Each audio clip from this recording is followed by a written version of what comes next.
국민의힘 의원님들께 여쭙고 싶은 게 있습니다. 제가 혼란스러워서 그렇습니다. 국민의힘에선 지금까지 대통령실에서도 비슷했는데요. 최해병 사건을 수사했던 해병대 수사단이 조사만 해야 되는데 수사를 해서 문제다라고 말씀하셨던 것으로 기억합니다. 그런데 오늘 주진우 의원님의 토론을 보면 충분히 수사하지 않은 채, 충분한 수사 인력과 수사 기간 확보하지 않은 채 열흘만 수사하고 경찰에 넘겼기 때문에 문제라고 말씀하십니다. 해병대 수사단에는 수사권이 있습니까? 없습니까? 수사를 해서 문제입니까? 수사를 충분히 하지 못해서 문제입니까? 충분히 수사하지 못한 게 문제다. 열흘 수사하고 제한된 인력으로 수사해서 넘겼다, 경찰에. 그게 문제다. 그러면 기록을 강탈하지 말고 경찰이 그냥 수사하게 놔두셨어야죠. 그랬으면 왔다 갔다 사건 기록 왔다 갔다 하면서 이런 일이 발생하지 않는 것 아닙니까? 왜 경찰로부터 기록을 회수 또는 강탈해 가셨는지 여쭙지 않을 수 없습니다. 두 번째, 이종섭 장관은 수사기록 이첩을 결재하는 공문서에, 이첩을 명령하는 공문서에 결재 사인을 하셨습니다. 묻고 싶습니다. 이렇게 공문서에 사인을 해서 결재한 공문서를 취소하려면 어떻게 해야 합니까? 구두로 취소가 가능합니까? 제가 아는 행정 절차 규정은 구두 취소가 불가능하다라고 저는 이해하고 있습니다. 따라서 이첩을 결정한 결재 문서는 단 한 번도 지금까지 취소된 사실이 없습니다.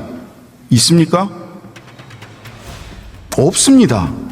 그렇다면 무엇을 근거로 해서 수사 기록을 회수 또는 강탈해 가신 겁니까?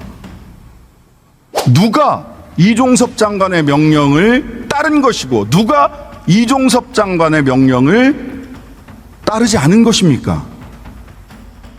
이첩을 결정한 공문서에 이종섭 장관, 국방부 장관이 사인을 했고 결재를 했고 그 결재에 따라서 사건을 이첩했습니다. 박정원 수사단장은 뭐가 잘못된 겁니까? 그 공문서 취소된 적이 있습니까? 없습니다. 지금까지 드러난 사실관계에서 이첩 명령 공문서는 취소된 사실이 없습니다. 누가 이종섭 장관의 명령을 따르지 않은 것입니까? 기록을 회수 또는 강탈해 간 사람들이 이종섭 장관의 명령을 따르지 않은 것 아닙니까? 장관의 명령을 따르지 않고 구두 지시만으로도 장관의 명령을 뒤집을 수 있는 사람 대한민국에 누가 계십니까? 대통령밖에 더 있습니까? 대통령께서도 구두로만 지시하시면 안 됩니다. 공문서에 이첩을 취소한다 라고 공문서로 결재해서 명령하셔야 되는 것 아닙니까? 그런 공문서 있습니까? 보고 싶습니다. 아까 주진우 의원께서는 사건 기록을 회수해 와서 더 많은 500페이지 몇백 페이지짜리 사건 기록을 더 많이 수사해서 경찰에 다시 넘겼다. 잘한 일이다. 이렇게 얘기를 하셨습니다. 도둑질한 금괴에 쌀을 넣어서 돌려주면 도둑질이 잘하는 일이 되는 겁니까? 강탈하는 순간 이미 범죄가 저질러진 것 아닙니까? 기록 500페이지가 1000페이지가 되고 10,000페이지가 된다고 하더라도 기록을 강탈해 간 사실이 달라집니까? 금괴를 훔쳐가서 그 안에 쌀이 아니라 금싸라기를 넣어서 돌려준다고 하더라도 금괴를 훔쳐간 행위가 도둑질이라는 사실 달라집니까? 무슨 기록 500쪽이 1000페이지, 10,000페이지가 됐으니 잘한 일이라고 변명을 하십니까?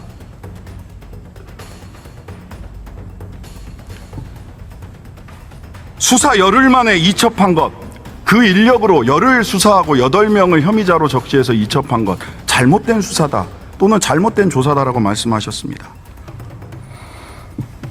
12사단 얼차려 훈련병 얼차려 사망 사건, 5월 23일 오후에 훈련병이 쓰러졌습니다.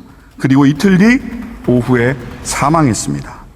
그리고 사흘 뒤 28일, 5월 28일 육군은 강원경찰청에 사건을 이첩했습니다. 법정 양식에 따라 박정훈 수사단장이 법정 양식에 따라 이첩한 것과 동일한 법정 양식에 혐의 등을 적시해서 이첩했습니다. 왜 이러는 겁니까? 이분들도 전부 다 항명하고 있는 겁니까? 이분들도 전부 다 수사 제대로 안 하고 장관과 대통령의 지시사항 다 어기고 이렇게 사건 처리하고 있는 겁니까? 왜 이분들은 문제 삼지 않습니까? 한 가지 더 말씀드립니다. 특검 관련해서 공수처 헌재 결정문을 인용해서 특검을 야당이 추천하는 것은 대통령의 권한을 침해하는 삼권분립에 위배되는 것이다 라고 하는 말씀도 하셨습니다. 잘못된 비교입니다. 헌재 결정문 중에는 야당이 특별검사를 추천하는 것에 관한 결정이 직접적 결정이 있습니다. 그걸 인용하셔야죠. 왜 공수처 결정문을 인용하십니까? 공수처와 특검이 똑같습니까? 상설적 행정기관인 공수처에 대한 대통령의 일반적 임명권은 당연한 겁니다. 하지만 대통령이 핵심 수사 대상이 되는 특검에서 야당이 추천을 해서 대통령이 임명하는 특검법에 대해서 헌재는 합헌 결정을 내린 바 있습니다. 그 결정문을 인용하셔야죠. 왜 그 결정문 인용하지 않으십니까? 불리하니까. 안 그렇습니까? 그게 아니라면 왜 직접 특별검사 추천에 관한 헌재 결정문이 있는데 왜 그 결정문 인용하지 않으세요? 예. 자, 그래서 보충 설명을 드리도록 하겠습니다. 역대 특별검사법 주요 내용 중에서 두 가지만 찝어서 말씀드리도록 하겠습니다. 하나, 특별검사 누가 추천했는가? 두 번째, 피의사실 공표 어떻게 처리했는가? 대한민국에는 13건의 특별검사 특검법이 있었습니다. 1번, 조폐공사 파업 및 올로비 특검법, 대한변협이 특검 추천했습니다. 이용호 특검법, 대북송급 특검법 모두 대한변협이 추천했습니다. 시대순입니다. 시간순입니다. 가장 먼저 이른 특검법부터 말씀드립니다. 측근비리 특검법, 대한변협이 특검 후보자를 추천했습니다. 사할린 유전 특검법, 대법원장이 추천했습니다. 삼성 비자금 특검법, 대한변협이 추천했습니다. BBK 특검법, 대법원장이 추천했습니다. 검사 등 불법 자금 특검법, 대법원장이 추천했습니다. 디도스 특검법, 대법원장이 추천했습니다. 여기서부터 주의해서 들어주십시오. 역사적인 순서니까요. 내곡동 사저 부지 특검법, 이명박 전 대통령의 내곡동 특검법이죠. 민주통합당의 특검 후보자 2인 추천, 이렇게 되어 있습니다. 당시 야당 민주통합당이 그냥 2명을 다 추천했습니다. 삼성 특검법, 상설 특검법은 빼겠습니다. 이건 상설 특검법이니까 일반적 특검법이 아닙니다. 최순실 등 국정농단 특검법, 더불어민주당, 국민의당 각각 특검 후보자 2인을 추천합니다. 여기는 아예 당명까지 지정돼 있습니다. 더불어민주당과 국민의당. 그리고 국민의당이 추천했던 박영수 특검이 되었고요. 특검 후보가 특검이 되었고, 수사팀장은 윤석열. 그 수사단원 중에 한동훈. 윤석열 대통령은 그럼 지금으로 보자면 위헌적인 특검의 수사단장을 하신 겁니다. 그때는 맞고 지금은 틀립니까? 그때는 맞을 수 있고 지금은 틀릴 수 있습니다. 그러면 이유를 분명히 대셔야죠. 그때는 왜 그런 위헌적인 특검의 수사단장으로 윤석열 대통령 가셨는지, 지금은 대통령인 지금은 왜 안 되는지 솔직하게 말씀을 해주셔야지 저희들이 납득을 하고 토론을 할 수 있지 않을까요? 드루킹 특검법, 자유한국당, 바른미래당, 평화정의의 의원 모임이 대한변협 추천 4인 중 특검 후보자 2인 추천, 대한변협이 4명의 풀을 제공하고 야당이 2명을 추천하는 안입니다. 이해람 중사특검법, 대한변협이 각 2인씩 추천한 4인 중 특검 후보자 2인을 교섭단체 합의로 추천하게 되어 있습니다. 즉 역사적으로 보자면 대한변협이나 대법원장이 추천했던 특검 후보를 추천했던 특검은 사실상 모두 실패했습니다. 그 이후 이러한 역사적 교훈이 있었기 때문에 대통령, 권력을 향한 특검은 야당 후보들이 야당이 추천하도록 해왔다는 겁니다. 왜 이 사실에 눈 감으십니까? 왜 역사적 사실로부터 배우지 않으십니까? 왜 같은 말만 반복하십니까? 이 역사적 사실에 대해서 평가하고 논리를 대고 근거를 가지고 말씀해 주셔야 되는 거 아닙니까?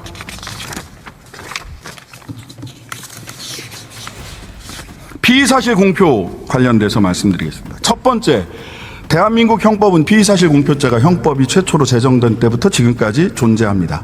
하지만 피의사실 공표죄로 처벌받은 검사 몇 명이나 있는 줄 아십니까? 한 명도 없습니다.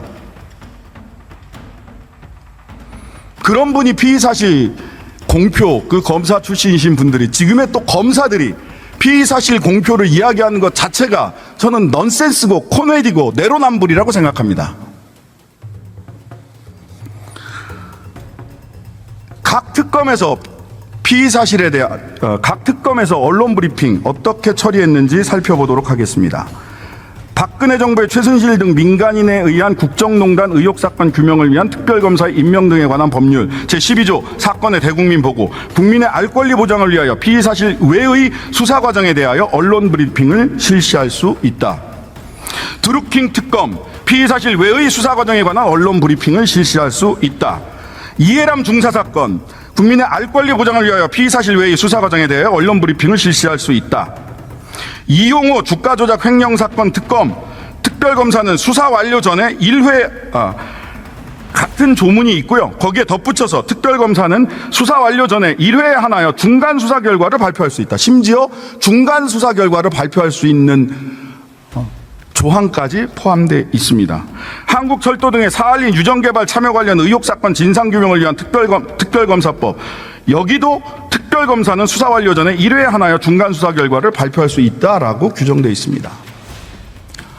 왜 이 특검들은 전부 다 심지어는 1회의 중간 수사 결과 발표까지 허용하는데, 왜 이번 특검은 갑자기 피의자의 피의 사실이 공표되고 갑자기 국민의힘과 검사 출신 의원님들 또는 검사 출신 대통령께서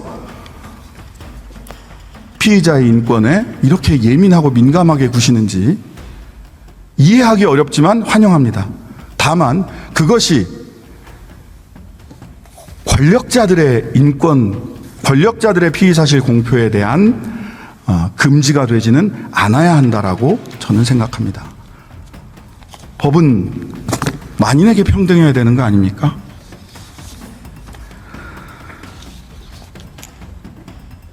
찬성 토론, 반박 토론, 그리고 보충 토론까지 제가 준비한 토론은 여기까지입니다. 논리적으로 반박해달라고 해서 논리적으로 반박을 좀 드렸습니다. 주진우 의원이 아니시더라도 제 뒤에 토론해 주실 국민의힘 의원님들께서 제가 제기한 몇 가지 질문에 대해서 제발 답을 좀 해주셨으면 좋겠다라는 부탁의 말씀을 다시 한번 드립니다. 어른의 도리, 입법부의 책임을 다하는 그런 자리가 되기를 간절히 바랍니다. 감사합니다.